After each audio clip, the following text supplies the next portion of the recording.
जय हिंद students, welcome to study for civil services. आज है 25 अक्टूबर 2024 और आज के करंट अफेयर्स को हम लोग कवर करने वाले हैं।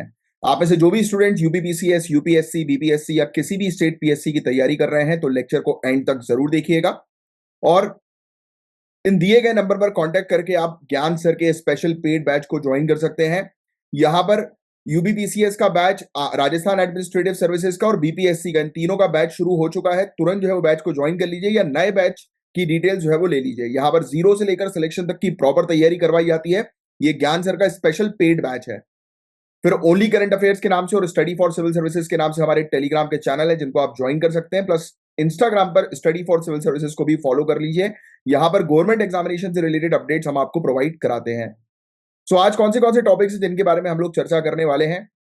सबसे पहला टॉपिक सेक्शन 6A से रिलेटेड, इसको बरकरार रखने की बात करी है ऑनरेबल सुप्रीम कोर्ट ने। तो क्या है ये सेक्शन 6A, इसको हम लोग समझेंगे। इसके अलावा बायोडायवर्सिटी लॉस हम लोग को जो है वो देखने को मिल रहा है ट्रॉपिकल फॉरेस्ट में, राइट। तो ये क्या है अब देखो यार, आपको ऑलरेडी पता है कि आज की डेट में बायोडायवर्सिटी में नुकसान हो रहा है, जैव विविधता जो है वो खत्म होती जा रही है, right, because of climate change. तो यहाँ पर मेनली फोकस रखा गया है ट्रॉपिकल फॉरेस्ट के ऊपर। ट्रॉपिकल फॉरेस्ट जो होता है वो उन एरियाज को कहा जाता है उष्णकटिबंधीय वन, जो बेसिकली ट्रॉपिक्स में रहते हैं, यानी कि ट्रॉपिक ऑफ कैंसर से लेकर ट्रॉपिक ऑफ कैप्रिकॉर्न के बीच वाले फॉरेस्ट को हम लोग कहते हैं मेनली। अब देखो, एक होता है ट्रॉपिकल, एक होता है सब ट्रॉपिकल। उसके ऊपर वाले जो होते हैं वो सब ट्रॉपिकल हम लोग को देखने को मिलते हैं। एनीवेज, आगे की और चर्चा करें तो कुछ स्ट्रेटेजिक रोड्स को लेकर अप्रूवल जो है वो मिला है, इसके बारे में हम लोग चर्चा करेंगे। अब स्ट्रेटेजिक रोड की जो है वो बात हो रही है तो ऑब्वियस सी बात है कि सिक्योरिटी के परस्पेक्टिव से यहां पर बात की जा रही है। फिर नॉनिल फिनॉल्स का इंपैक्ट एनवायरमेंट में क्या है, तो इसके बारे में हम लोग चर्चा करेंगे। काफी इंपॉर्टेंट टॉपिक है ये। नॉनिल फिनॉल ये क्या है, इसको हम लोग को मेनली जो है वो समझना है। और इंडिया का नोबेल प्राइज को लेकर क्या एस्पिरेशंस हैं, इसके बारे में हम लोग जो है वो चर्चा करेंगे। तो आइए स्टार्ट करते हैं बिना समय वेस्ट किए पहले टॉपिक से। तो जो भी इंपॉर्टेंट चीज होंगी मैं आपको बताऊंगा, उसको आपको नोट डाउन करना है। देखो, ऑनरेबल सुप्रीम कोर्ट का रीसेंट जजमेंट आता है जिसमें ऑनरेबल सुप्रीम कोर्ट ने ये बोला है कि सेक्शन 6A जो है किसका, सिटीजनशिप एक्ट 1955 का, वो बिल्कुल सही है। और ये कहा गया है कि इसके सेक्शन 6A के तहत अलाउ किया जाता है कुछ बांग्लादेशी इमिग्रेंट्स को, यानी कि जो बांग्लादेशी लोग जो थे, जो बांग्लादेश से बिलोंग करते थे, वो इंडिया के अंदर एंटर हुए, आसाम में रह रहे हैं, तो उनको इंडियन सिटीजनशिप मिलेगी। कोर्ट ने कहा है कि प्रिंसिपल ऑफ फ्रेटर्निटी, भाईचारे का सिद्धांत या बंधुत्व के सिद्धांत जिसको हम लोग बोलते हैं, कोर्ट ने इसके बारे में बात करी है कि भैया हम भाईचारे पर बिलीव करते हैं, हम ब्रदरहुड पर बिलीव करते हैं, फ्रैटर्निटी पर बिलीव करते हैं, राइट, जो कि कॉन्स्टिट्यूशन का मेन फीचर है, राइट। तो आप जो है वो किसी भी पर्टिकुलर इंडिविजुअल को ऐसा इलीगल इमिग्रेंट का लेबल जो है वो नहीं दे सकते, राइट, क्योंकि हम जो है वो पहले फोकस करते हैं कोई व्यक्ति अगर हमारी कंट्री के अंदर आया तो हम लोग को उसे पनाह देनी है, अगर वो किसी परेशानी में आया है अपनी कंट्री को छोड़कर।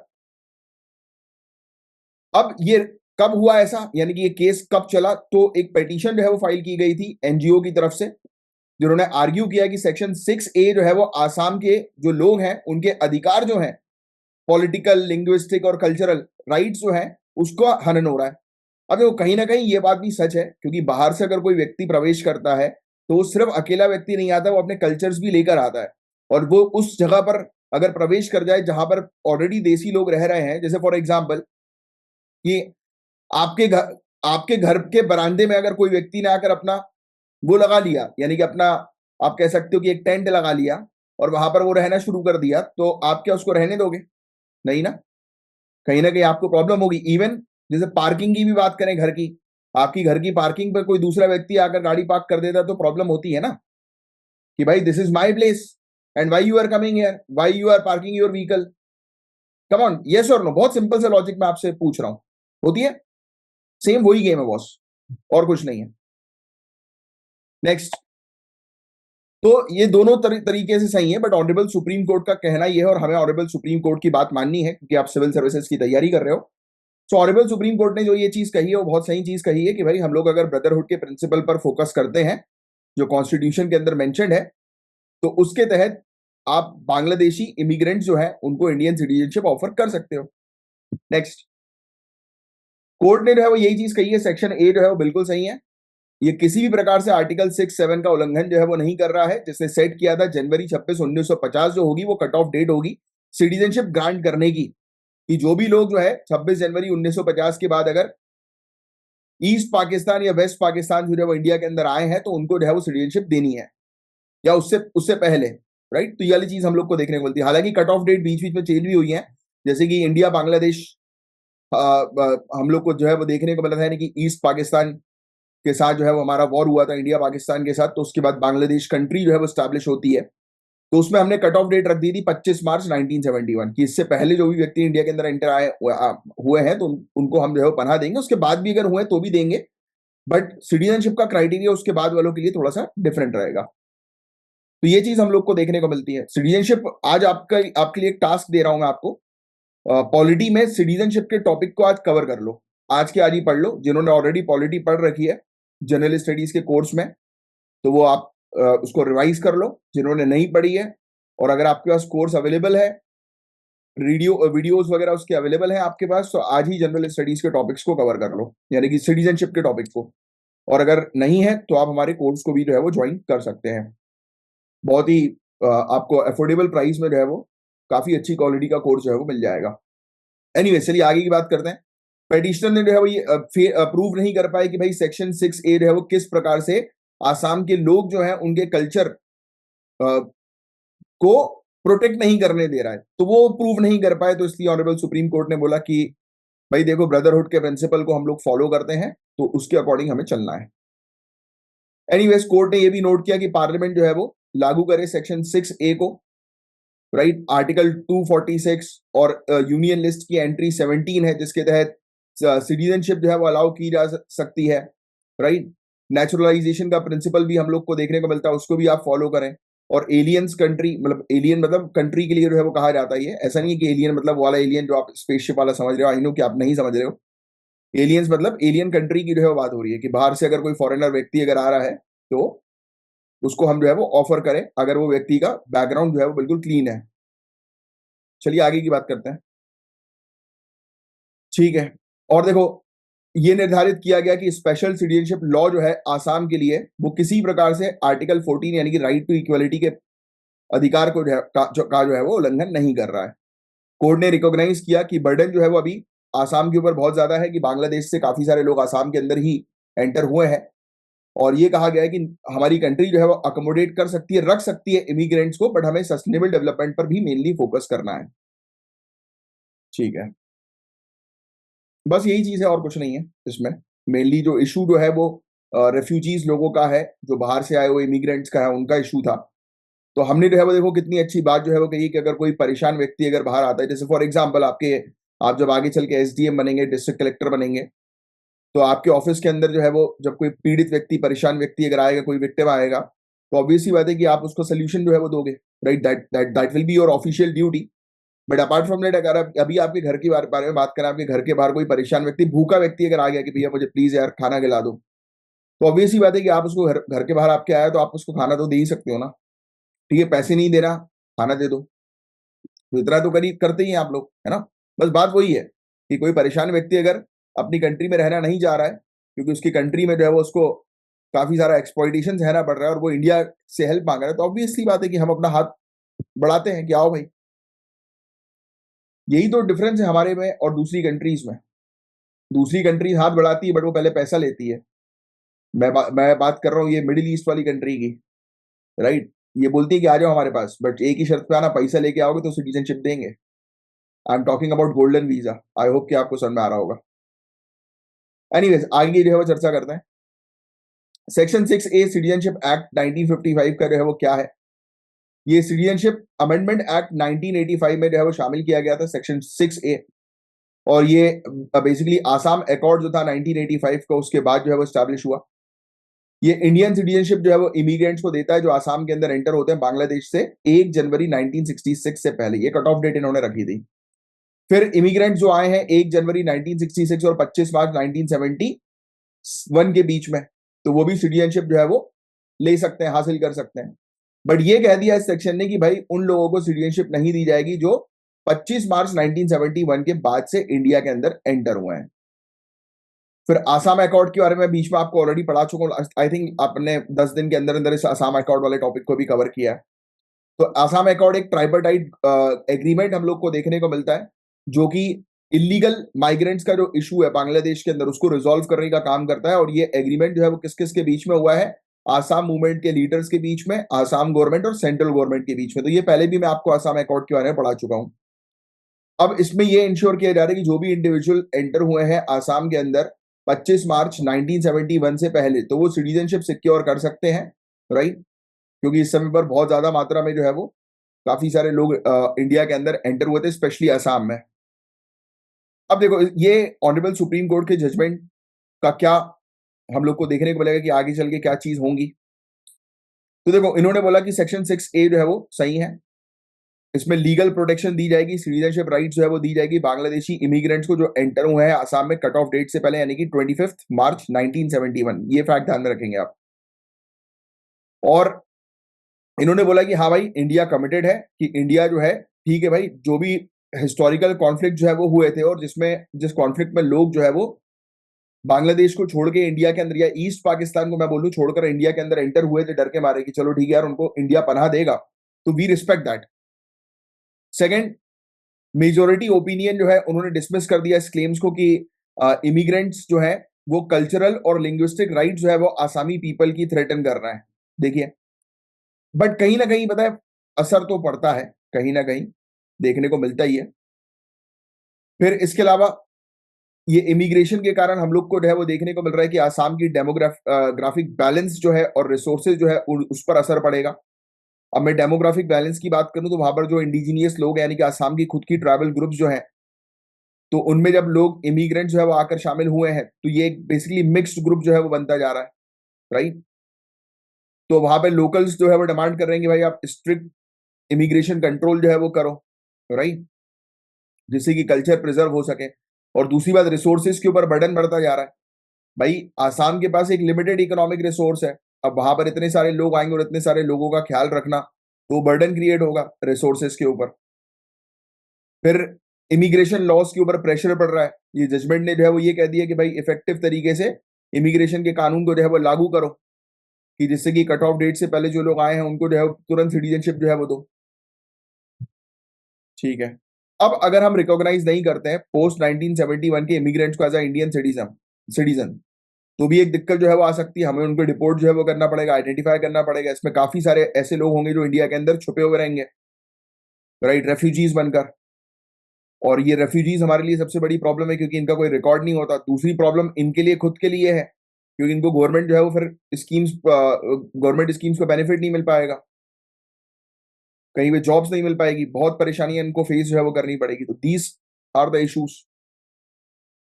तो हमने इस पूरे आर्टिकल के अंदर क्या चीज देखी? तो पहली चीज तो ये समझी कि भाई ऑनरेबल सुप्रीम कोर्ट ने एक चीज क्लियर कर दी है कि जो ये सिटीजनशिप एक्ट 1955 है उसका सेक्शन है सही है। सेक्शन है क्या? सेक्शन 6 क्या बोलता है 1955 सिटीजनशिप एक्ट का? वो ये बोलता है कि 25 मार्च 1971 इससे पहले जो भी लोग बांग्लादेश से इंडिया के अंदर आए उन लोगों को इंडियन गवर्नमेंट जो है वो सिटीजनशिप ऑफर करेगी, बट इसके बाद जो लोग आए हैं उनको ऑफर नहीं किया जाएगा। बस ये चीज आपको ध्यान में रखनी है। अब इससे प्रॉब्लम्स क्या क्या होंगी और क्या इफेक्ट इसके हम लोग को देखने को मिलेंगे उसको मैं आपको ऑलरेडी डिटेल में एक्सप्लेन कर चुका हूं। तो आई होप कि आपको ये वाला आर्टिकल अच्छा लगा होगा। लगा है तो लाइक का बटन जरूर हिट करना। ऐसी सभी आर्टिकल्स डिटेल में हम लोग जो है वो कवर अप करेंगे। चेक कर लो एक बार आपने चैनल को सब्सक्राइब किया है कि नहीं। अगर नहीं किया है तो जरूर करिए और प्लीज शेयर जरूर करिए, क्योंकि आप शेयर करेंगे तभी हम आगे बढ़ेंगे। चलिए बिना समय वेस्ट करते हुए नेक्स्ट टॉपिक की तरफ आगे बढ़ते हैं हम लोग। रीसेंट रिसर्च जो है वो पब्लिश हुई है कंजर्वेशन लेटर्स में। उसने हाईलाइट जो है वो किया है कि अप टू 66% जो है वो बायोडाइवर्सिटी एरिया, की बायोडाइवर्सिटी एरिया यानी कि बहुत ही इंपॉर्टेंट बायोडाइवर्सिटी एरिया का 66% ट्रॉपिकल फॉरेस्ट के अंदर, तो ये मीन एनुअल टेम्परेचर रिजीम के कारण इसमें परिवर्तन आए हैं। यानी कि सिंपल शब्दों में टेम्परेचर लेवल जो बढ़ा है, गर्मी जो बढ़ी है, उसके कारण ट्रॉपिकल फॉरेस्ट का लगभग 66% एरिया जो है वो चेंज हुआ है, उसमें चेंजेस देखने को मिले हैं। स्टडी ने ये बोला है कि कुछ डिफरेंसेस जो है वो हम लोग को रीजनल बेसिस पर नजर आ रहे हैं, क्षेत्रीय अंतर जो है वो दिखाई दे रहे हैं। 72% की बायोडाइवर्सिटी एरिया अफ्रीका के अंदर, 59% लैटिन अमेरिका के अंदर, 49% एशिया और ओशियानिया के अंदर ये अफेक्ट हुए हैं टेम्परेचर चेंज के कारण। तो ये मैंने आपको ऑलरेडी पहले ही पढ़ा चुका हूं और आपको पता ही है कि जलवायु परिवर्तन के कारण जो टेम्परेचर लेवल राइज हो रहा है, इसके चलते ये सब फॉरेस्ट में, बायोडाइवर्सिटी में काफी सारी प्रॉब्लम्स जो है वो आ रही हैं। बोलो हाँ या ना। फिर Kunming Montreal global biodiversity framework, ये चीज थोड़ी सी ध्यान में रखना। Kunming Montreal global biodiversity framework, जिसका मेन ऑब्जेक्टिव ये है कि एटलीस्ट 30% पूरे दुनिया भर की जमीन को जो है वो 2030 तक जो है वो प्रोटेक्ट करना है। अभी पता है 30-30-30 का इनका टारगेट था। 30% जमीन, 30% जंगल और 30% ओशियन, राइट। तो ये चीज था, तो उसको जो है वो ये टारगेट है। और ये याद करो आप, अभी कुछ दिनों पहले ही हमने जो है वो कुनमिंग मॉन्ट्रियल प्रोटोकॉल्स के बारे में, फ्रेमवर्क के बारे में ऑलरेडी डिस्कस किया हुआ है। कुछ दिनों पहले ही आर्टिकल आया था, याद आ रहा है आप लोग को। तो ये वाली चीज जो बार बार आ रही है ना, ये चीज आपके एग्जामिनेशन में पूछी जाएगी एनवायरमेंट के अंदर। ये बहुत इंपॉर्टेंट टॉपिक है जो कि अलग से जनरल स्टडीज में हम लोग कवर करवाते हैं। अब देखो, ये की बायोडाइवर्सिटी एरिया नाम से हमारा कि ऐसा एरिया जहां पर जैव विविधता बहुत ज्यादा है, बहुत इंपॉर्टेंट एरिया है। ये बेसिकली पूरे दुनिया भर की बायोडाइवर्सिटी के लिए इंपॉर्टेंट है। बहुत फ्रेश वाटर यहाँ पर है, मरीन इकोसिस्टम है, टेरेस्टेरियल इकोसिस्टम है। इकोसिस्टम सर्विसेज को मेंटेन करने के लिए ये बायोडाइवर्सिटी एरिया बहुत इंपॉर्टेंट है, और जो कि खराब हो रहा है बिकॉज ऑफ क्लाइमेट चेंज। अब देखो लिखा हुआ है फॉरेस्ट की कैनोपी। कैनोपी समझते हो क्या होता है? फॉरेस्ट की कैनोपी क्या होता है? फॉरेस्ट को जो हम ऊपर से देखते हैं एक जंगल को, तो ऊपर से जो हरा भरा वो पूरा हम लोग को दिखाई देता है ना पूरा, यानी कि मतलब ऐसा कोई एरिया नहीं दिखेगा आपको कि छूटा हुआ है। ऊपर से आप अगर घने जंगल को देखोगे तो आपको ऐसा लगेगा कि एक पूरा मतलब वो बना हुआ है, मतलब आप ऊपर पेड़ के ऊपर से चलते हुए निकल जाओगे, राइट, अगर बैलेंस कर पाओ तो, है ना, क्रिश की तरह। तो वही वाली चीज है, या बंदरों की तरह कि ऊपर ही ऊपर जो है वो निकल जाओ पेड़ों से। तो वो होती है कैनोपी, ऊपर वाला एरिया। तो एनवायरमेंट जो है फॉरेस्ट कैनोपी का, वो क्लाइमेटिकली स्टेबल है। इसके अंदर लेस टेम्परेचर वेरिएशन हम लोग को देखने को मिलता है कंपेयर टू ओपन हैबिटेट। जो खुला आवास वाला एरिया जो होता है ना, उसके कंपैरिजन में ये जो क्षेत्र है, क्योंकि देखो रीजन क्या है, यहाँ पर नीचे ये फॉरेस्ट जो होते हैं वो टेम्परेचर मेंटेन करने का काम करते हैं। यस, छांव क्रिएट करते हैं, क्योंकि इन पेड़ों की छांव जो होती है उसमें काफी सारी प्रजातियां आवाज करती है, तो ये टेम्परेचर कंट्रोल भी कर देते हैं। जैसे होता नहीं कि धूप में आप अगर पेड़ के नीचे खड़े रहते हो तो थोड़ी ठंडक मिलती है, अच्छा लगता है ना। तो वो चीज। बट वहीं अगर आप ओपन एरिया में चले जाओ, किसी ग्राउंड में चले जाओ आप जहां पर पेड़ ही नहीं है, ग्रासलैंड में चले जाओ आप, तो वहां पर और ज्यादा गर्मी लगेगी, क्योंकि डायरेक्ट हीट, डायरेक्ट सनलाइट वहां पर पड़ेगी। तो ये आर्टिकल ये समझा रहा है कि भाई ओपन एरिया, जो ओपन हैबिटेट है, वो ज्यादा खतरे में एज कम्पेयर टू ये वाला एरिया जहां पर फॉरेस्ट कैनोपीज देखने को मिलती है। बट क्लाइमेट चेंज के कारण ये फॉरेस्ट कैनोपीज भी धीरे धीरे करके खत्म होती जा रही हैं। जो प्रजाति ट्रॉपिकल फॉरेस्ट के अंदर हम लोग को देखने को मिलती है वो स्टेबल कंडीशंस में, बट फिर भी वार्मिंग को अडॉप्ट करने में स्ट्रगल कर रही है वो। फिर Kunming Montreal global biodiversity framework दिसंबर 2022 में अडॉप्ट किया गया था। मेन ऑब्जेक्टिव ये था कि बायोडाइवर्सिटी लॉस को जो है वो बचाना है अलग अलग एक्शंस के थ्रू। फिर स्टडी जो है वो स्टडी ने कंडक्ट करी है ग्लोबल लेवल पर एनालिसिस, और ये पाया कि काफी सारे की बायोडाइवर्सिटी एरिया जो है वो एक ऐसे फेज में आ गए हैं नए टेम्परेचर के, क्लाइमेट चेंज के चलते, यानी कि ट्रांजिशन हो गया है। मतलब जो पहले जो प्रजातियां जिस टेम्परेचर पर रहती थी, आज की डेट में वो स्ट्रगल कर रही है उस टेम्परेचर में रहने की। तो ये इशू हम लोग को यहाँ पर देखने को मिला है। एशिया में, ओशियानिया में 12% की बायोडाइवर्सिटी एरिया जो है वो ट्रांजिशन में नहीं आया है। 23% जो है वो अनट्रांसफॉर्म्ड एरिया जो है, जहां पर प्रोटेक्शन की कमी है, वल्नरेबिलिटी वहां पर बढ़ गई, खतरा वहां पर ज्यादा बढ़ गया है। परसेंटेज जो है वो की बायोडाइवर्सिटी एरिया का, वो टेम्परेचर शिफ्ट जो है वो, यानी कि हाई परसेंटेज टेम्परेचर शिफ्ट जो है वो ट्रॉपिकल रीजन में जो है वो फील कर रहा है। तो ये चीज हम लोग को देखने को मिली। तो इतना डिटेल में आंकड़े वगैरह, टेम्परेचर मतलब कितना है, कितने परसेंट एरिया है, ये सब याद रखने की जरूरत नहीं है। इस आर्टिकल के अंदर मेनली आपको बस ये समझना था कि आज की डेट में ट्रॉपिकल एरियाज के जंगल जो है वो काफी खतरे में है, और जंगल अगर खतरे में रहेंगे तो वहां की प्रजाति, वहां की बायोडाइवर्सिटी, जैव विविधता भी खतरे में रहेगी। बस, और कुछ नहीं है इसके अंदर। राइजिंग टेम्परेचर का इम्पैक्ट जो है वो क्या होगा, तो अचानक से टेम्परेचर अगर चेंज होगा तो हमें देखने को मिलेगा कि प्रजाति जो है उनकी थर्मल टॉलरेंस की जो पावर जो होगी वो बढ़ेगी। तो ज्यादा टॉलरेट अगर नहीं कर पाएंगे एक पर्टिकुलर टाइम से ज्यादा, तो उनकी मृत्यु हो जाएगी। That is the issue. Sensitive ecosystem है जैसे रेन फॉरेस्ट हुआ, ये रिस्क में है हैबिटेट डिग्रेडेशन के, क्योंकि टेम्परेचर बढ़ेगा भाई। अब एक प्रजाति है वो एक पर्टिकुलर टेम्परेचर में ही रह सकती है। अगर ह्यूमन बींग्स की बात करें, हमारी बात करें, हम लोग एकदम ज्यादा गर्मी होती है तो हमें हीट स्ट्रोक आने लगते हैं, और हीट स्ट्रोक के कारण भी डेथ होती है लोगों की। I think you know about it. और सबसे ज्यादा खतरे में पता है क्या है? मरीन इकोसिस्टम, एक्वेटिक इकोसिस्टम सबसे ज्यादा खतरे में। क्योंकि एक्वेटिक इकोसिस्टम में तो हल्का सा भी टेम्परेचर में चेंज होगा, हल्का सा भी, तो मछलियां मर जाती हैं। तो ये चीज हम लोग को देखने को मिल रही है। बस यही था इसके अंदर, और कुछ नहीं है। ह्यूमन कम्युनिटीज के ऊपर इफेक्ट पड़ेगा। जो कम्युनिटी जो है वो ट्रॉपिकल फॉरेस्ट के ऊपर रिलाय कर रही है अपनी आजीविका के लिए, तो बढ़ते हुए टेम्परेचर के कारण उनको भी खतरा है, उनकी आजीविका को। अब प्रोटेक्शन मेजर जो है वो क्या है, क्या किया जाए भाई? तो आप natural based solution, nature based solution जो है वो लेकर आओ। यानी कि ऐसे सोल्यूशन जो है वो लेकर आओ जैसे कि आप प्लांटेशन करो, राइट। बट प्लांटेशन भी जो करना है वो क्रॉप रोटेशन वाली चीजें जो है वो करना है। मोनोकल्चर एग्रीकल्चर प्रैक्टिस जो है वो नहीं करना। याद है ना, कल की लेक्चर, कल या परसों के लेक्चर में हमने डिस्कस किया था कि ऐसी कुछ एग्रीकल्चरल प्रैक्टिसेस होती है जो काफी डेंजरस होती हैं। इसके कारण पानी की कमी जो है वो बहुत तेजी से होने लगती है और मिट्टी भी खराब होती है। तो आप क्रॉप रोटेशन करो। तो ऐसी चीजों पर काम करना बहुत ज्यादा जरूरी है। इकोसिस्टम को रीस्टोर करने के लिए काम किया जाए। कार्बन डाइऑक्साइड के एमिशन को जो है वो रिड्यूस करो, जिससे कि टेम्परेचर लेवल बढ़े ना। इन्वेजिव स्पीसीज का मैनेजमेंट करना बहुत जरूरी है, आक्रामक प्रजातियों का। क्योंकि जो आक्रामक प्रजाति जो होंगी उनको मॉनिटर करना जरूरी, उनको हटाना जरूरी है, क्योंकि इन प्रजातियों के कारण दूसरी प्रजाति जो है, बाकी इंडिजीनियस देसी प्रजाति, इंपॉर्टेंट प्रजाति, तो वो खत्म हो जाएंगी। हैबिटेट कनेक्टिविटी इनिशिएटिव, यानी कि आपस में कॉरिडोर्स बनाओ कि एक प्रजाति जो है वो अगर उसके लिए एक हैबिटेट खराब होता जा रहा है तो वो अपने दूसरे आवास में जा सके।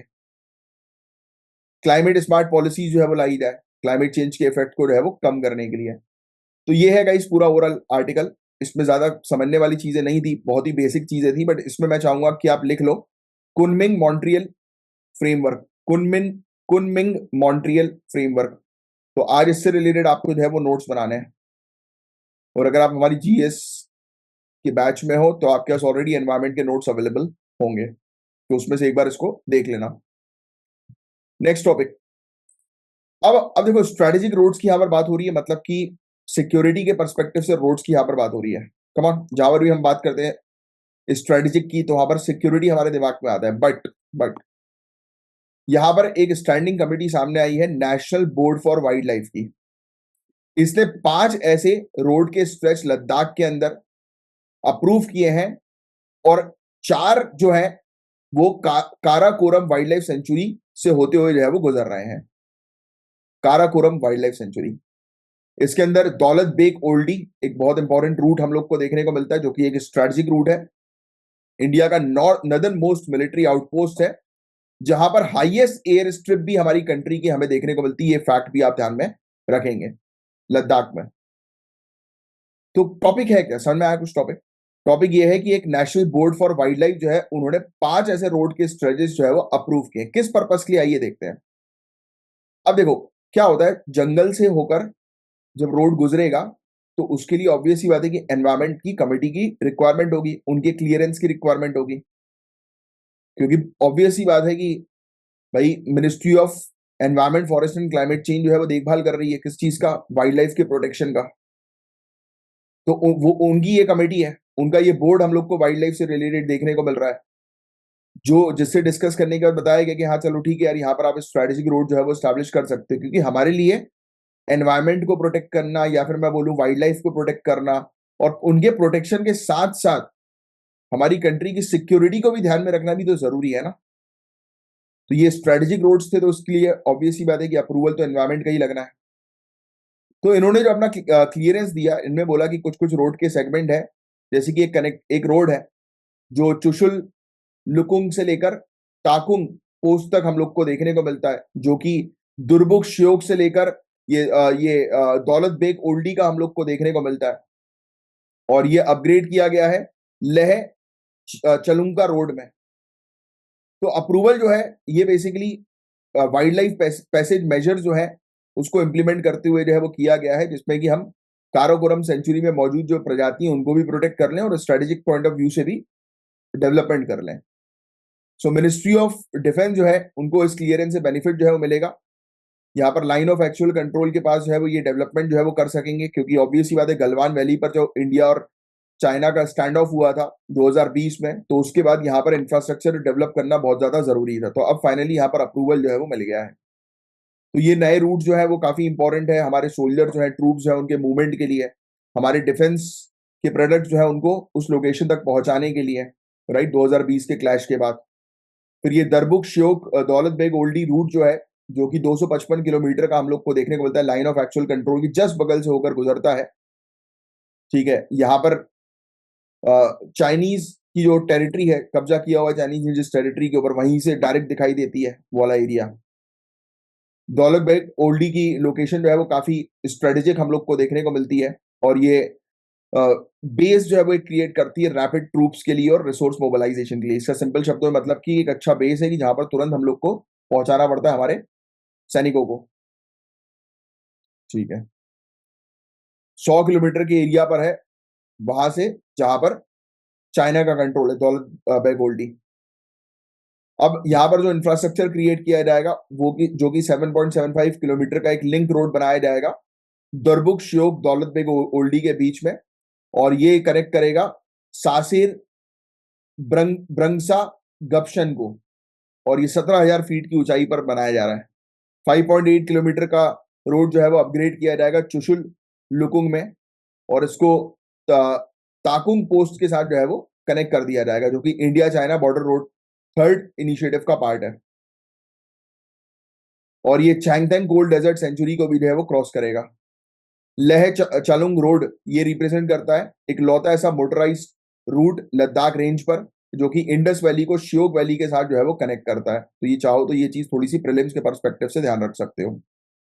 ट्रूप्स के मूवमेंट के लिए बहुत ज्यादा इंपॉर्टेंट है ये, नुब्रा वैली में हम लोग को देखने को मिलता है। इवन सिविलियन सपोर्ट भी यहाँ पर हम लोग को, यानी कि सिविलियन के सपोर्ट के लिए भी ये रोड कनेक्टिविटी हम लोग को देखने को मिलती है।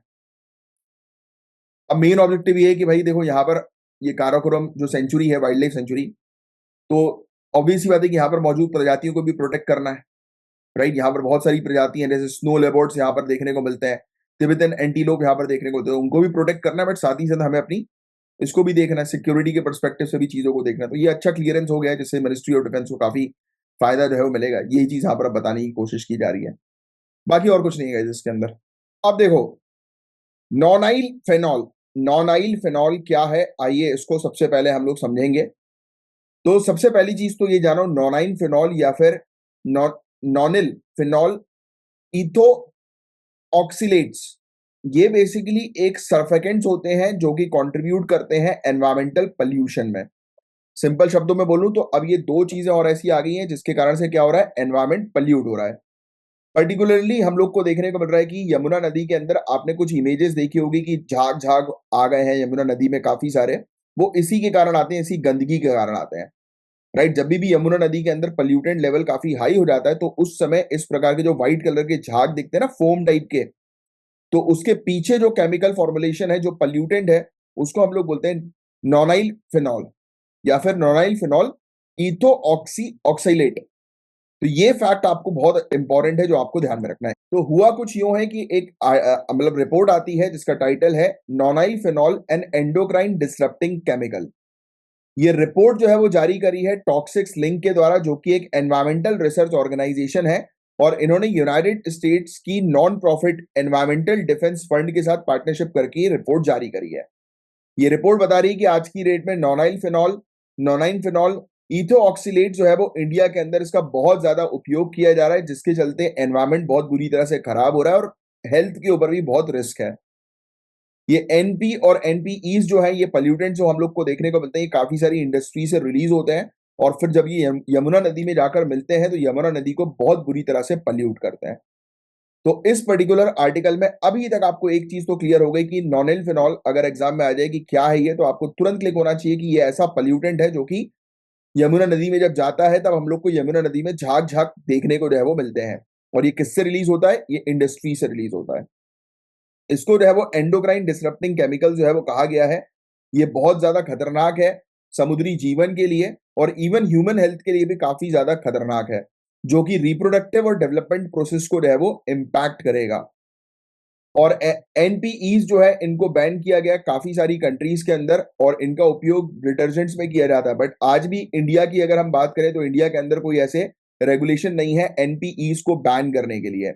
एनपी को जो है वो बैन किया गया था इंडिया के अंदर कॉस्मेटिक सेक्टर में 2009 में, बट अभी भी ये कंटिन्यू चलता है कॉस्मेटिक प्रोडक्ट्स में, क्योंकि इसको प्रॉपर तरीके से रेगुलेट नहीं किया जा रहा है। एनपी और एनपीई जो है वो इंडस्ट्रीज में देखने को मिलते हैं, जैसे कि textile, leather, detergent, cleaning products, paper, pulp, food packaging, cosmetics, construction, automotive, agrochemical, paints, metal working fluids, इन सब इंडस्ट्रीज में जो है वो ये दो पोल्यूटेंट्स हम लोग को नजर आते हैं, केमिकल्स हम लोग को नजर आते हैं।